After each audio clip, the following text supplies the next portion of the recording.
په استرالیا کې لسګونه زره ښځو د جنسي تیرویو قربانیانو ته د عدالت غوښتنه وکړه.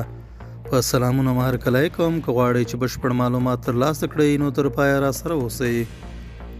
لسګونه زره ښځو نن د استرالیا په پلازمینه کانبرا کې د پارلمان مخې ته او د دغه هیواد په نورو لویو او وړو ښارونو کې لاریون وکړ.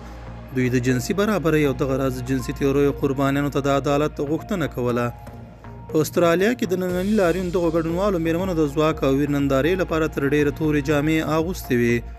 دوی په بنرونو کې لیکل شوي شعارونه له ځان سره لیږدول چې ځینې په دې ډول وو: چوپتیا ماته کړئ، تاوتریخوالی ودروئ او تاسو غوږ ونیسئ.